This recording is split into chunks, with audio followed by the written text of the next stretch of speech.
Chapter 5, Force. This lecture will help you understand force and the law of inertia.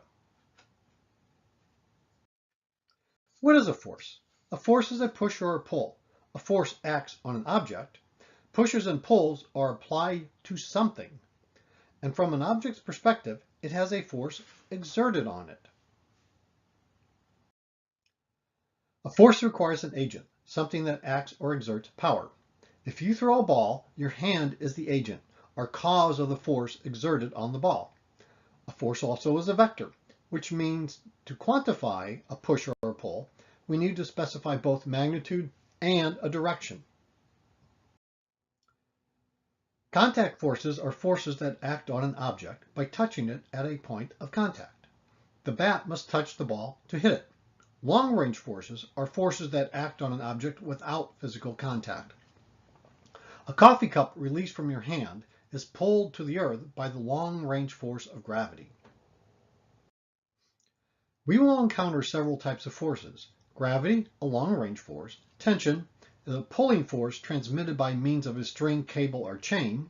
Friction is the force resisting the relative motion of solid surfaces, fluid layers, and material elements sliding against each other. It is a contact force, has a direction, and always opposes the direction of motion. Drag, sometimes called air resistance, is a fluid resistance.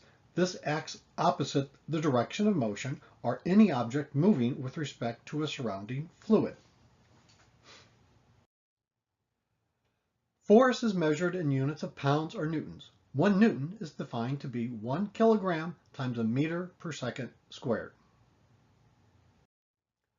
Isaac Newton discovered 3 laws of motion that form our modern science of motion. We will explore these laws in this chapter. Newton's first law of motion is known as the law of inertia and originated with Galileo. Every object continues in a state of rest or of uniform speed in a straight line unless acted on by a non-zero force. Pulling a tablecloth from underneath a stack of plates works because the plates have inertia, resistance to change in motion.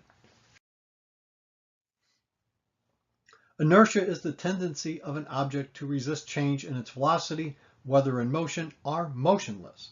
The pumpkins will not move unless acted on by an unbalanced force. A larger mass has a greater resistance to change in its motion than does a smaller one. To speed up or slow down an object's motion and or to change an object's direction of motion, an object's inertia must be overcome.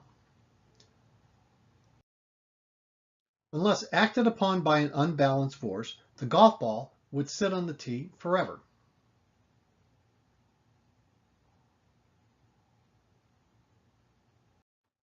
Once airborne, unless acted on by an unbalanced force, gravity and air friction, the ball would never stop.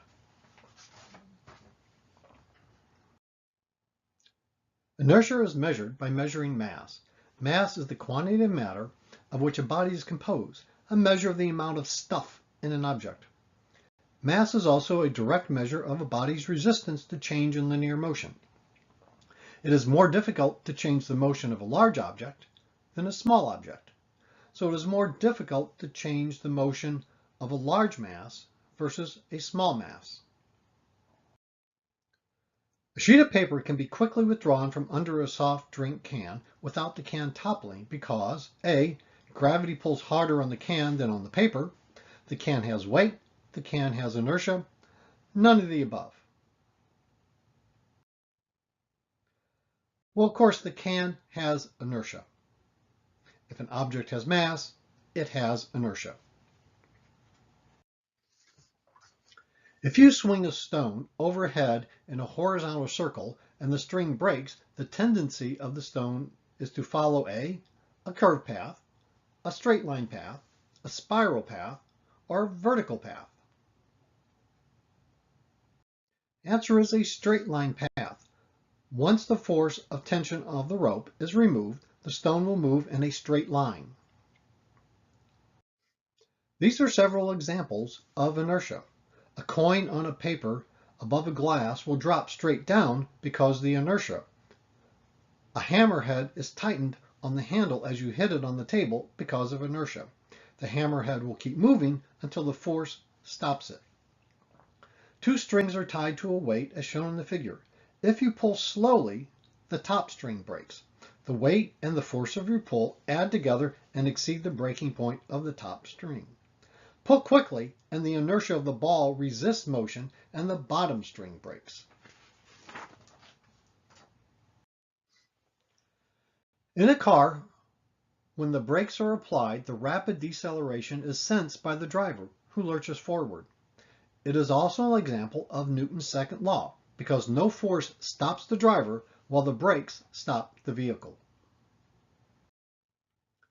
Can the bird drop down and catch the worm if the Earth moves at 30 kilometers per second? Aristotle used this as an example of why the Earth does not rotate. Aristotle did not understand inertia. The inertia of the bird keeps it moving with the rotating Earth. Imagine if Aristotle were right. If you are in a plane traveling at a constant 500 miles per hour and flip a coin, without inertia, the coin would suddenly zoom to the back of the plane and hit someone in the head. The coin has inertia and travels with the plane at 500 miles per hour because no force acts on it to change its motion. Inertia explains the need for seatbelts. Because of inertia, objects, including you, resist changes in their motion. When the car going 80 kilometers per hour is stopped by the brick wall, your body keeps moving at 80 kilometers per hour. The seatbelt provides the force that restrains your motion.